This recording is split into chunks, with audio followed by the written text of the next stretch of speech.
à toutes, bonjour à tous. Aujourd'hui on est mardi, c'est le 24 février 2026 et je vais vous parler un peu des chiffres ronds. Pourquoi on dit chiffre rond? Mais déjà, est-ce que vous savez ce que c'est un chiffre rond?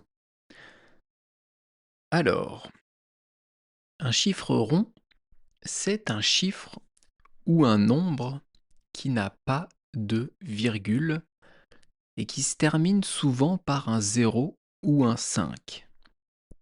Alors déjà, je vais vous expliquer la différence entre un chiffre et un nombre. Les chiffres, c'est de 1 à 10. 1, 2, 3, 4, 5, 6, 7, 8, 9, 10, ce sont des chiffres. Et à partir de 11, ce sont des nombres, de 11 à l'infini. Et donc, un chiffre rond, c'est un chiffre ou un nombre qui se termine par 0 ou 5. C'est marrant parce que on ne dit pas un nombre rond, ou alors pas souvent.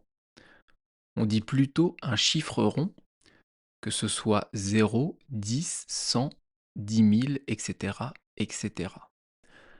Donc un chiffre rond, c'est un chiffre qui n'a pas de virgule, et qui, je vous l'ai dit, souvent se termine par 0 ou par 5.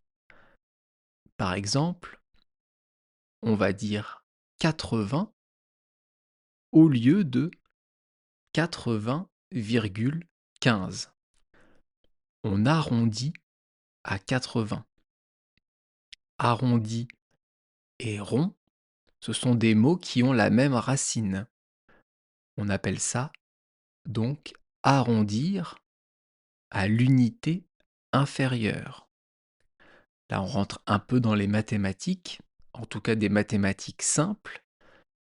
Mais si on a par exemple 10,2, si on arrondit en dessous, ça va donner 10. Et 10, ça se termine par un 0, c'est un chiffre rond. Il n'a pas de virgule et il se termine par un 0 ou par un 5 si on donne 15 ou 25. Ça aussi, ce sont, on peut dire, des chiffres ronds. Donc maintenant, vous savez ce que c'est un chiffre rond. Mais à quoi ça sert? Pourquoi on utilise des chiffres ronds et pas les chiffres exacts avec les virgules? La première raison, et la plus classique, la plus banale, c'est pour la mémoire, pour retenir ces chiffres. Évidemment, c'est plus facile de retenir 10 que de retenir 9,98. 9,98, c'est 9,98. Je sais qu'en français, on a une façon de compter qui est un peu particulière. C'est très bizarre, je ne sais pas pourquoi, mais après 60, on dit 70, 80, 90 et 100. Mais 4, 20, 420, 90, 420, 10. Mais c'est quoi cette façon de compter des Français? C'est trop bizarre. Alors qu'en Belgique, pour 70, ils disent 70. Mais c'est beaucoup plus clair. C'est beaucoup plus simple de dire 70 que 70. Pour 90, en Belgique, ils disent 90. Et en Suisse aussi. C'est beaucoup plus simple de dire 90 que 90. Enfin bon, c'est pas le thème du jour. Aujourd'hui, c'est le chiffre rond. Donc je vous disais, c'est plus facile de retenir bien sûr 10 que 9,98. On va parler argent, on va parler monnaie, monnaie, monnaie, les pépettes, le flouze. On va dire que je dois 9,98 € à ma sœur. Eh bien, dans ma tête, je vais plutôt retenir que je lui dois 10 euros. Ce n'est pas 2 centimes qui vont changer quelque chose, mais si j'essaye de retenir 9,98, c'est compliqué. Il y a des chances que je puisse me tromper. Alors que 10 euros, c'est tout bête, c'est tout simple. Je sais, je vais retenir que je dois 10 euros à ma sœur. Donc pour retenir pour la mémoire, c'est beaucoup plus simple, les chiffres ronds. Et il y a aussi pour les calculs. Si vous devez calculer une chose, un prix, ou même autre chose, c'est beaucoup plus facile de passer par des chiffres ronds. On va dire que vous êtes au supermarché et que vous allez acheter, je sais pas, de la lessive. Et vous voyez qu'il y a 18% de promotion, de réduction sur la lessive. 18%. Eh bien, dans votre tête, vous allez calculer rapidement quelle est la promotion si on prend 20%. 18% de promotion, c'est difficile à calculer. Alors que 20%, c'est tout bête. On peut diviser par 10, on a 10%, et on multiplie par 2. Ça fait 20%. Ou alors on divise par 5. Si le baril de lessive coûte 20 euros, si on a 20% de réduction, ça fait... ça fait combien? Ça fait 4 euros de réduction 20%. Donc ça fait à peu près 16 euros. Là, la promotion, c'est 18%. Donc vous allez payer 16,50 €, quelque chose comme ça, peut-être 17 euros. Non, même pas 17 euros, 16,30 €, quelque chose comme ça. Mais dans votre tête, vous aurez fait le calcul avec 20% parce que c'est évidemment beaucoup plus rapide. Donc pour calculer, quand il s'agit de calculer dans sa tête, on va utiliser des chiffres ronds. Et il y a encore d'autres cas pour lesquels on emploie des chiffres ronds. Je vais vous donner un autre exemple. Imaginez que vous êtes dans une soirée. Dans une soirée où il y a beaucoup de monde. Et vous êtes avec une amie, mais vous vous ennuyez. Et vous demandez à votre amie, à ton avis, combien il y a de personnes dans la salle? Alors quand on commence à demander ça à une amie ou un ami, c'est qu'on se fait bien chier. C'est que la soirée est pourrie et qu'on est bien en train de s'emmerder. Enfin bref, imaginez que vous demandez ça. Combien tu penses qu'il y a de personnes dans la soirée? Et votre ami va vous répondre, oh ben, il y a environ 100 personnes. Elle ne va pas dire environ 99 personnes ou à peu près 88 personnes. Non, elle va prendre un chiffre rond, elle va dire environ 100 personnes. Donc le chiffre rond, ici, il sert à donner une estimation, une approximation suite à une question. Donc vous voyez que les chiffres ronds, ça sert à beaucoup de choses. Mais je vous parlais surtout de ça pour que vous puissiez retenir le chiffre rond. Ce que c'est un chiffre rond, parce que c'est un mot qu'on emploie souvent en français, qu'on voit souvent passer dans les livres, dans les magazines, dans les BD, et donc c'est important de savoir ce que c'est. D'ailleurs, si on veut revenir au magasin, souvent on a des panneaux où il y a marqué 10 euros tout rond, 20 euros tout rond. Ça veut dire 10 euros pile, 20 euros pile. Vous ne paierez pas plus pour avoir ce produit. Et donc c'est bien que vous sachiez ce que ça veut dire. Est-ce que vous connaissiez, est-ce que vous saviez ce que c'est un chiffre rond? Mais ça ne marche pas, attention, pour l'heure. Quand on dit par exemple 10 heures, on ne dit pas 10 heures tout rond. Quand on veut dire tout juste 10 heures, on dit 10 heures pile, ou alors 10 heures pétantes, ou midi pile, midi pétante, 3 heures pile, 3 heures pétantes, 9 heures pile, 9 heures pétantes. C'est 9 heures, c'est pas 9h01, c'est pas 8h59. Comme je vous disais l'autre jour, avec l'expression avant l'heure c'est pas l'heure, après l'heure c'est plus l'heure. 10 heures pile, c'est 10 heures pile, c'est pas avant, c'est pas après. Donc attention, pour les chiffres en général, on dit 10 euros tout rond ou 100 tout rond, mais pour les heures, c'est 10 heures pile ou 10 heures pétantes. Et maintenant, on passe à l'expression du jour, mettre le pied à l'étrier. Dans cette expression, le premier mot, c'est un verbe, c'est mettre. C'est un verbe du troisième groupe, dont je vous ai parlé déjà plusieurs fois.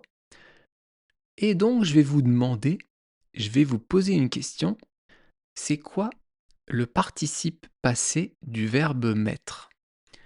Si vous deviez faire le passé composé, donc conjuguer le verbe mettre au passé composé, quel participe passé vous utiliseriez?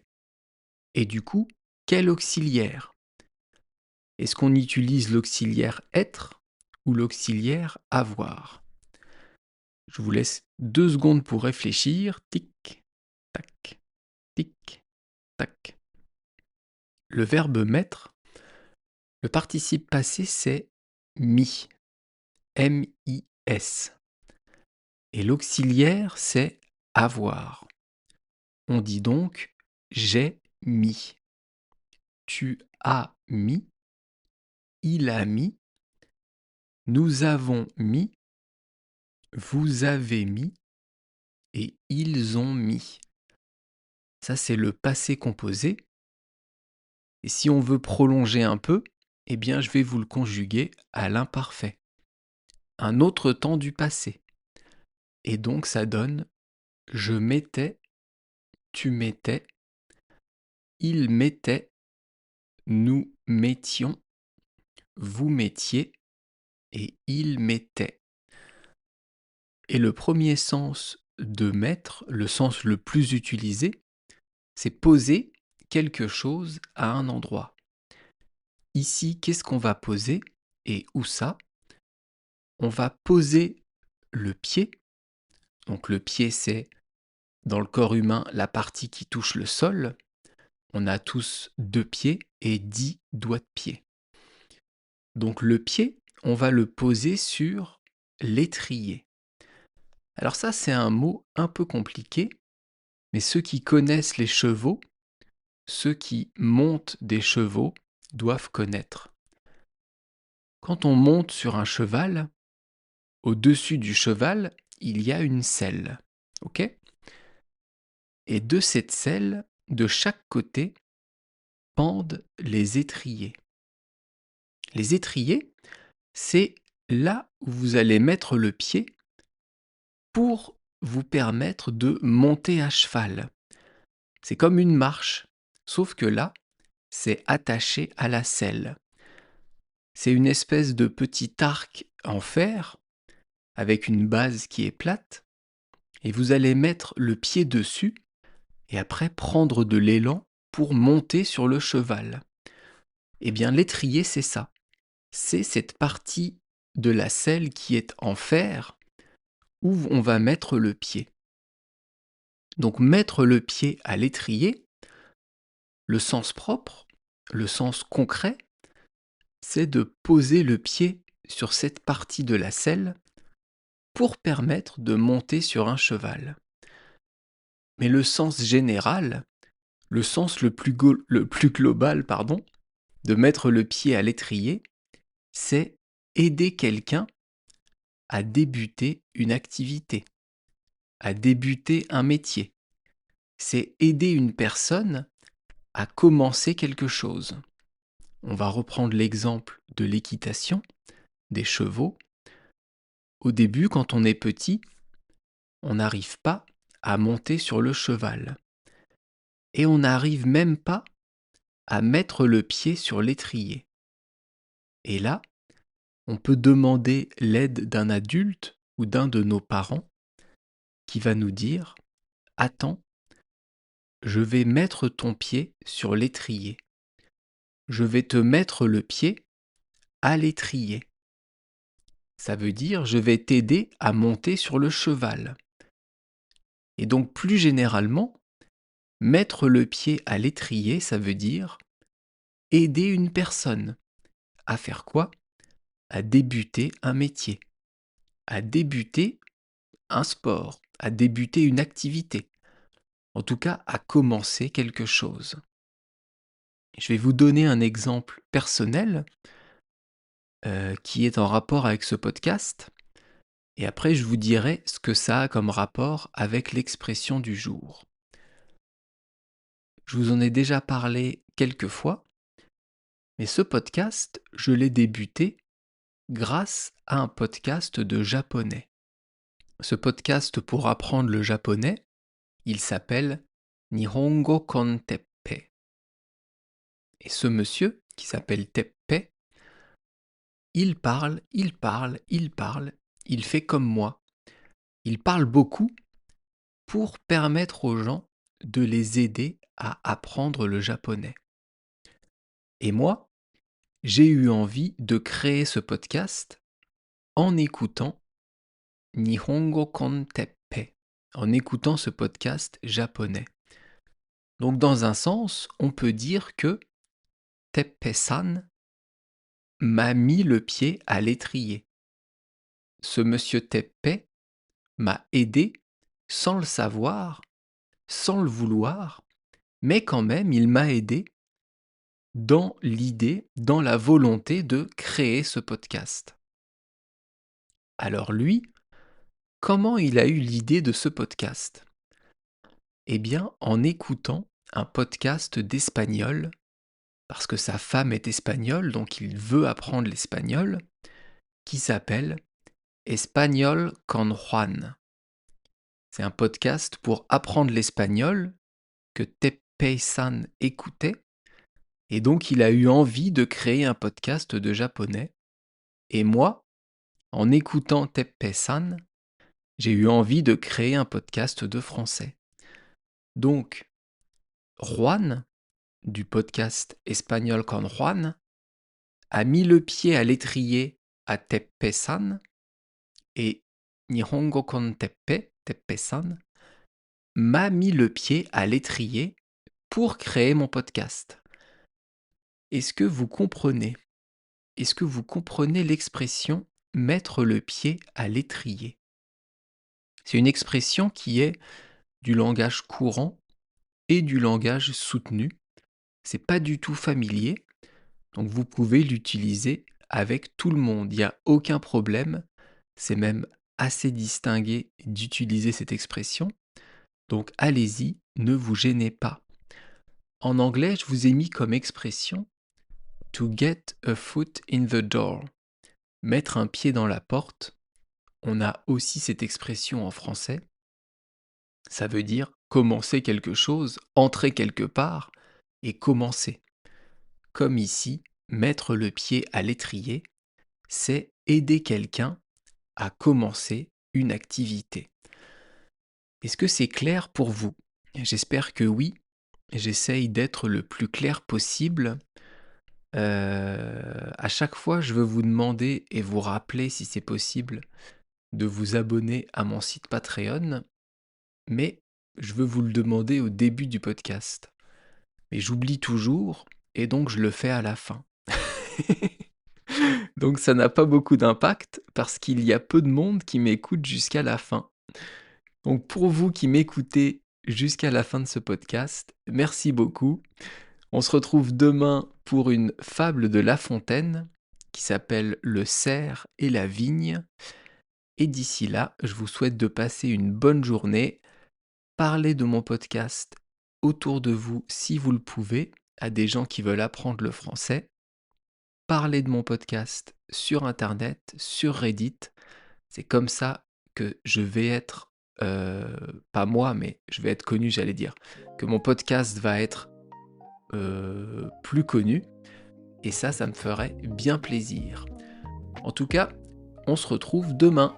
À bientôt. Bye bye, hasta luego. Iralejae, matane.